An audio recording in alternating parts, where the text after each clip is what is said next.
So, the Muse is kind of a big deal to me. Oh, the April-May issue is sitting at the press as we speak, right now.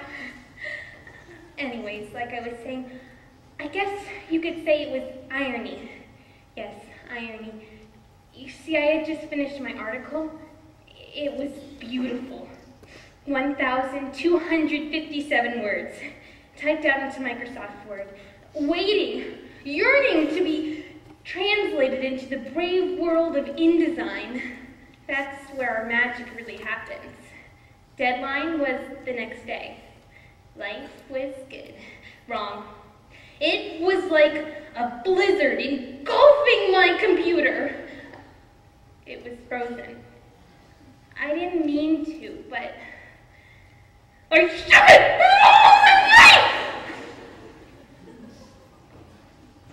Some said it was violent. I just think I'm very passionate. Anyway, my article was gone. And the computer, well, it was broken anyways. Yeah, you have to see it, face to face, to really understand. Yeah.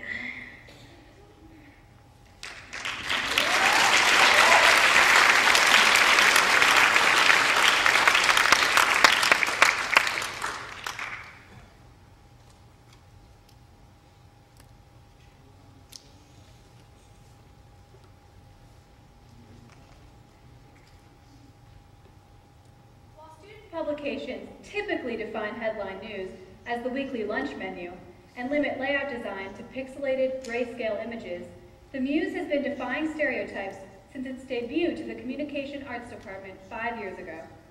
Since then, it has received a multitude of accolades, including the National Scholastic Press Association's Pacemaker Award and recognition from both the Palm Beach Post and Sun Sentinel. Completely student-run, the Muse prides itself on innovative layouts and cutting-edge articles that cater to students' interests. For the next few minutes, we invite you to listen to several excerpts from articles that have been published throughout the year.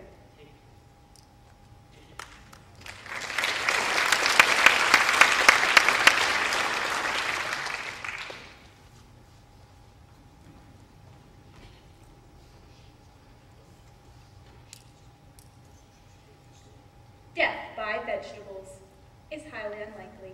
An editorial by Lindsay Mills. I'm a vegan.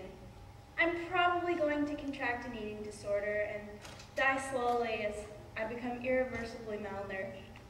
My visceral organs will shrivel, my bones crack and break, and finally, skeletal and too weak to move, my heart stops. Or possibly I might gain so many fatty pounds from the thousands of complex carbohydrates I will ingest as I eat my way through Publix's entire stock of Amy's Kitchen soy cheese pizza pockets and Oreos, because they're vegan. That I will die quickly as my arteries clog, my thumbs fatten beyond opposability, and again, my heart will stop. There are plenty of misconceptions associated with veganism that can make it seem pretty grim.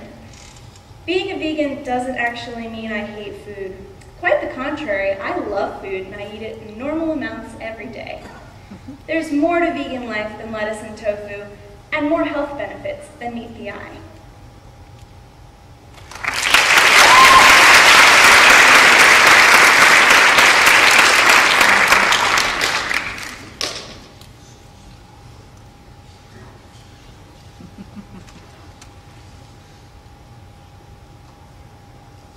The Artist versus the Athlete, a wellness piece by NATALIE CERABINO. At Dreyfus, it's almost impossible to keep tabs on the deluge of accolades students pull in. Ranking in the top 50 of U.S. News and World Report's list of exemplary schools, while simultaneously excelling in the arts, Dreyfus students not only gain recognition in both arts and academics. In this family of super programs, there is, however, a black sheep, Dreyfus Sports. This is not to say that many Dreyfusian athletes have not succeeded.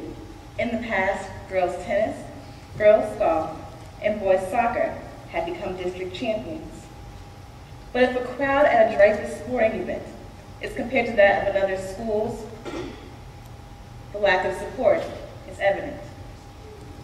But in a school with an allegiance and primary focus on the arts, a deficient sports area should come as no surprise.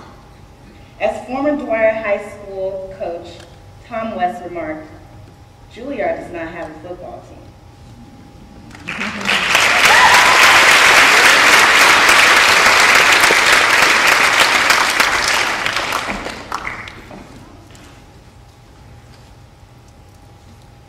Hung Up on Hookups, a look into the convoluted world of love life lingo, a cover story by Allison Schwartz. Hooking up, to engage in any form of sexual activity completely free of commitment. This rendezvous is traditionally followed by an awkward exchange of conversation between the two partaking in the event, followed by absolute communication shutdown. See casual sex. But wait, is hooking up sex? For Generation Y teens and young adults, hookups range from anywhere between making out to sexual intercourse. A term so ambiguous, the only thing definite about a hookup is the no strings attached policy. Quote, "My definition of a hookup has changed with each year of high school," explained senior Blake Martin. "It went from making out as a freshman to sex as a senior. It's still very ambiguous. There is no clear definition." End quote.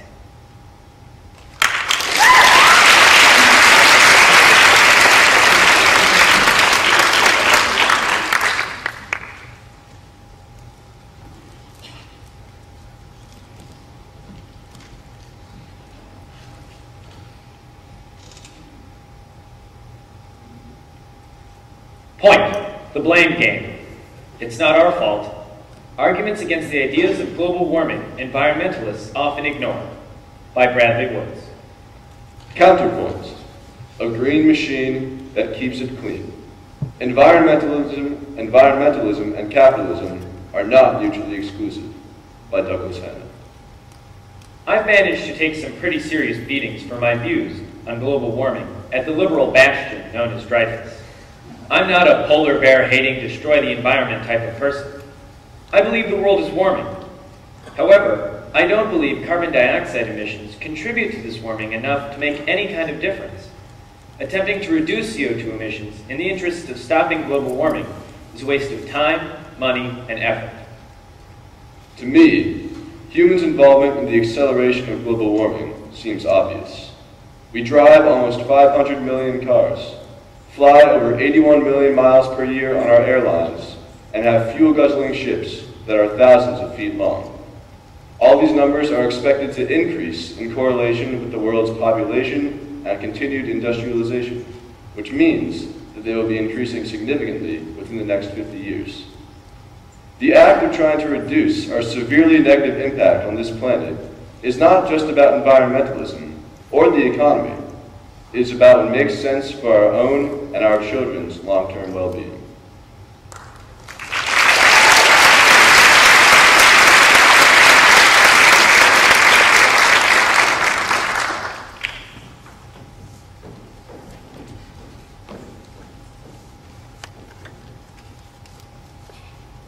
Talent, not money, is Dreyfus's real requirement.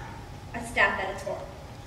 Dreyfus is not an art school. We are not artists, and what we create is nothing more than a manifestation of our parents' life. As students at Dreyfus, we all know that this isn't true. Unfortunately, many people in Palm County think otherwise. On December 30th, 2007, Doreen Chapman of Lake Worth wrote into the Palm Beach Post and accused art students of buying their way into magnet schools. Her exact words were, "What will middle class do with another audition-only art school that only the wealthy can buy their children's education into with a simple donation to the foundation?" Needless to say, we at Dreyfus know that these accusations are absurd, that the auditions are necessary for showcasing talent, and that Dreyfus makes the process as unbiased and anonymous as possible. At Dreyfus, we are artists not because our parents bought us that title, but because our talent earned it.